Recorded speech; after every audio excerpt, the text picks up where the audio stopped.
Okay, so today we're gonna do the Mate 20 and the P20 Pro and see which one got a better camera.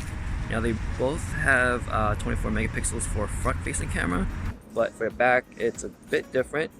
The Mate 20 Pro obviously have the super ultra wide angle, while the P20 Pro only has the monochrome. So I do find the ultra wide angle much more useful.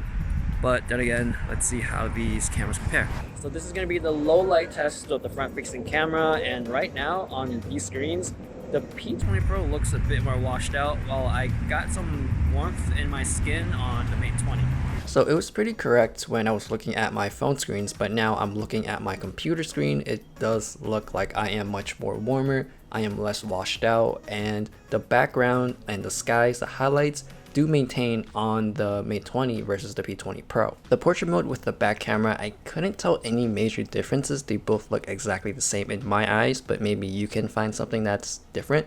And looking through these pictures taken with the back camera, they both look really similar. Like I can barely tell which one is which. The only thing that really stands out is the color, but then again, it's really slight and such a small difference that it's not gonna make one phone or one photo bad versus the other. The Mate 20 offers the ultra wide lens, while the Mate 20 Pro offers the monochrome lens. So it really depends which one you really like. I do think the monochrome is a bit useless, and I would prefer the ultra wide to be way more useful in everyday situations. The Mate 20 Pro offers monochrome mode, but still I think it doesn't do as great as the P20 Pro, but then again, I barely use this feature. Now moving on to my favorite mode, which is the Aperture Mode. They both look, again, so identical. The only difference I can tell is the random bokeh balls in the background, but that doesn't really mean anything. One picture is still not better than the other.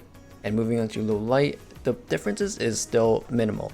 Now, the P20 Pro looks like handle flaring better if you look at the lights. In this image, the Mate 20 Pro looks like it's more exposed, while the P20 Pro has more contrast. Now in this picture, the color of this face looks exactly the same. The blues, the reds, the little darker areas, they look exactly the same. The only difference I can tell is on the Mate 20, the background, the tree is again more exposed than the P20 Pro. Both of them are pretty similar again. I do feel like the Mate 20 does compensate on that yellow light that we see a lot outdoors when at nighttime. So it does look a little bit more neutral than the P20 Pro. The Mate 20 does look like it has more noise if you look at the sky, and it does look like there's more blotchy areas. So I do think the Mate 20 is a little bit worse just because of that. Now moving on to video, this is a 1080p stabilization walking test, and they both look really well. Both of these stabilization work really good in 1080p, and for image wise, I do feel like the Mate 20 Pro does offer a little bit more dynamic range,